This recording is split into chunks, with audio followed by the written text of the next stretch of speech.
जय सिया राम साथियों। आज हम बात करने वाले हैं राजा और चार रानियां। हाँ, तो हम आगे बढ़ते हैं। एक समय की बात है, एक राजा था, उसकी चार पत्नियां थीं जो एक से बढ़कर एक सुंदर एवं गुणों से युक्त थी। राजा उन चारों से अनुराग रखता था, परंतु उसे चौथी पत्नी सर्वाधिक प्रिय थी और तीसरी दूसरी और पहली पत्नी उनमें सर्वाधिक वयस्क थी। एक दिन राजा वन में आखेट के लिए गया। वहाँ उसे एक अज्ञात कीट ने काट लिया और वह एक दुर्लभ बीमारी से ग्रसित हो गया। वैद्य एवं तांत्रिकों ने अपनी सारी विद्या का प्रयोग किया, परंतु उसकी अवस्था को सुधार नहीं पाए। अंततः उन्होंने यह कहा कि राजा की मृत्यु निकट है और अब वह कुछ ही दिनों के अतीत हैं। राजा ने अपनी संपत्ति को रानियों में विभाजित करने का निर्णय लिया, क्योंकि उसका कोई उत्तराधिकारी नहीं था। परंतु सामान्य रूप से विभाजन करने की जगह कौन सी रानी उसे कितना प्रेम करती है, इस आधार पर संपत्ति को बांटने का निर्णय किया। उसने एक चतुर योजना बनाई और सभी रानियों को एक एक करके बुलाया। उसने कहा, मेरे जीवन के केवल 3 दिन शेष हैं। मैं तुम्हें एक रहस्य बताता हूँ। बहुत पहले मुझे एक साधु ने एक शक्तिशाली यंत्र दिया था, जिससे मुझे स्वर्ग की प्राप्ति होगी यदि मैं साथ में एक और व्यक्ति को ले जाऊँ। परंतु इससे पहले कि स्वर्ग में प्रवेश करें, हमें दारुण यंत्रण सहन करनी होगी और नर्क में 7 वर्ष व्यतीत करने होंगे, क्योंकि हम एक दूसरे को सर्वाधिक प्रेम करते हैं। इसलिए मैंने यह निश्चय किया है कि मैं तुम्हें अपने साथ आने का यह अवसर प्रदान करूंगा। उसने चौथी रानी से आरंभ किया तो सब से छोटी थी और जिससे वह सबसे अधिक प्रेम करता था। उन्होंने उससे पूछा, क्या तुम मरने के बाद मेरे साथ चलोगी? रानी को राजा की आसान मृत्यु पर पूर्ण विश्वास था और उसने भावना रहित स्वर में कहा, इससे संदेह नहीं है कि मैं आपसे प्रेम करती हूँ, परंतु प्रत्येक व्यक्ति को अपनी मृत्यु का स्वयं ही सामना करना होता है। मैं यहाँ ही रानी के रूप में रहना पसंद करूँगी। मुझे तो प्रेम एवं सत्कार की आदत है। मतलब चौथी पत्नी ने साफ मना कर दिया और चली गई।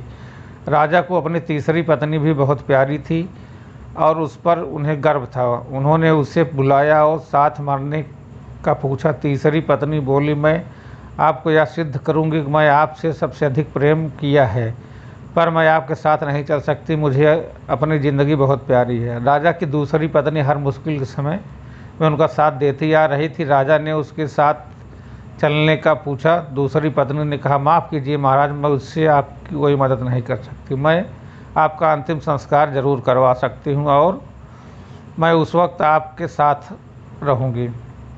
तभी एक आवाज़ आती है, मैं आपके साथ चलूँगी और जहाँ भी जाएंगे वहाँ जाऊँगी, भले ही मौत के बाद का सफ़र हो। राजा ने देखा, ये उनकी पहली पत्नी की आवाज़ थी।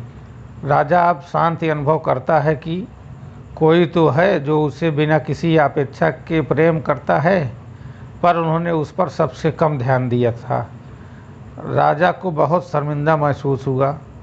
उन्होंने कहा, जब तक मैं जीवित था तुम्हारा ध्यान रखना चाहिए था, तुम्हारी कद्र करनी चाहिए थी। उन्होंने पहली पत्नी से माफ़ी मांगी।